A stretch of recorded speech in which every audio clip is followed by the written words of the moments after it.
Hey guys, how you doing? Rob from Powertac, and today I'm going to dive right into it. This video is all about helping you.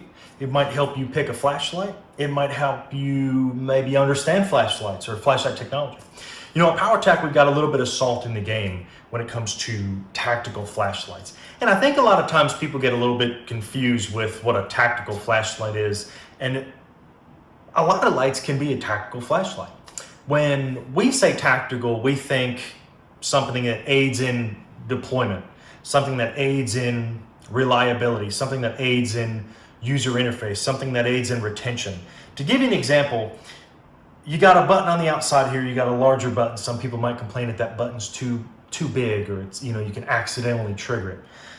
When's the last time you had to wear gloves because you were worried about getting stuck with a needle? Or you had to wear gloves because you're in combat and you're engaging with people that are shooting at you actively and your gun barrel is about 1400 degrees because you've been doing mag dumps for the last 20 minutes. There's a lot of why in regards to why certain things are developed. Do we want to develop it so that Joe in Idaho, who's, making custom leather cowhide, is going to love our product? Absolutely. Do we want to design it so that Greg in Indiana goes, hey, I work on automobiles and this is what I need, but I want a tactical flashlight because I want a light that I can use at work and I want a light that I can use at home for home defense? Absolutely. But just because a light is a tactical flashlight doesn't mean that it's made specifically for that. It can be tactical in design, but obviously something like our Warrior is much more geared in that regard. So to give you an example, I talked about how Joe in Indiana, I think that's who I used, wants one that he can work on his vehicles with, but he could also use it at home in self-defense. Well, to give you an idea, I sometimes conceal carry this. This is an STI Costa Carry Comp. This is a $4,000 handgun. I'm not trying to be braggadocio, just give me a second. 17 plus 1, 17, this is a 20 round magazine. Great firearm. The holster for this is about as expensive as my other favorite concealed carry. This is a Diamondback, and because I know people will ask, this is a Diamondback DB9. Well, which one's more tactical? Most people would probably think this, right? But wait a minute, what if we're talking about concealment? Because concealment's important too. Because even on my frame, I'm not going to be able to conceal this very well. But so is concealment more tactical? Is 20, 40, 50 rounds more tactical than the 7 plus whatever I have in a spare magazine? Is that more tactical? Is the element of surprise more tactical? People get very caught up in that terminology, okay? Let me explain to you what's tactical and why some of the features on a Powertac exists. This is a Powertac Warrior Gen 4.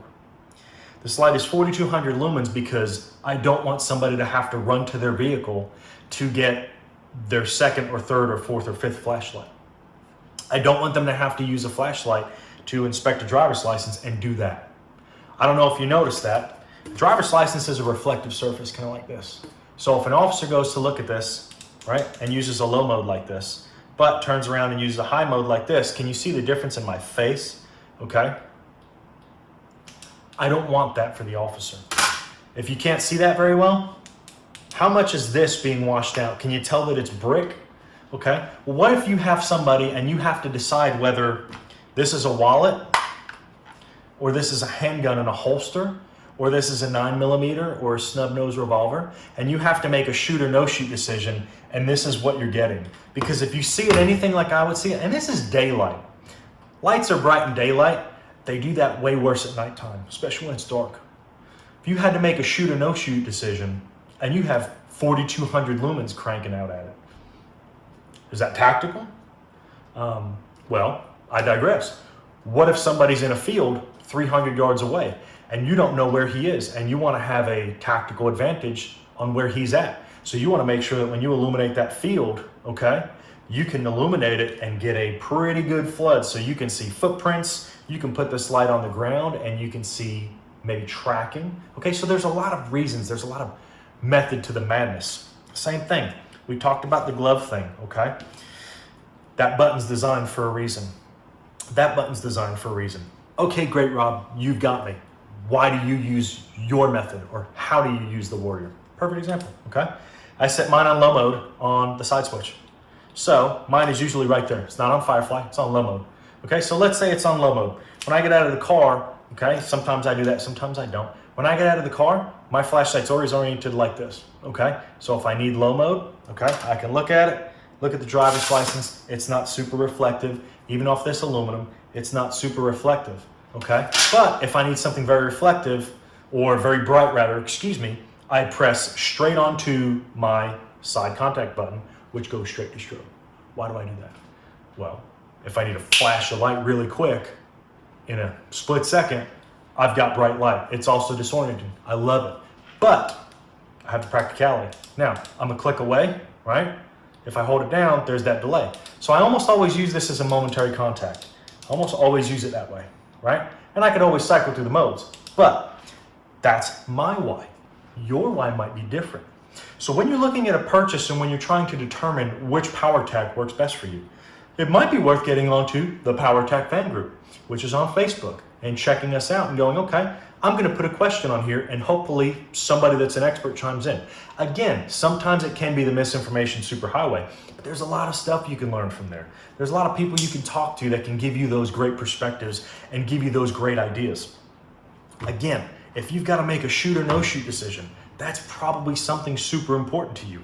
I like spice, I like variety. Variety is the spice of life, right?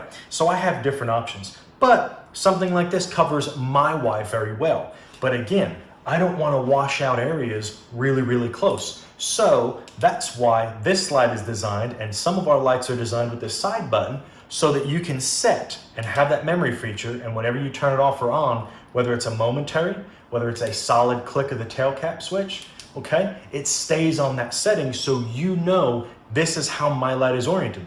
Quick question, some people have had it, so I'm gonna go ahead and I'm gonna take the battery out of my Warrior. I turn around, I put my battery back in my Warrior, I put it back on, right? You notice that it's on the same mode. It's not on the high mode because it has a small memory setting in there. So, in case anyone was wondering, that's my why. This is Rob from Powertac. I hope you have a great day.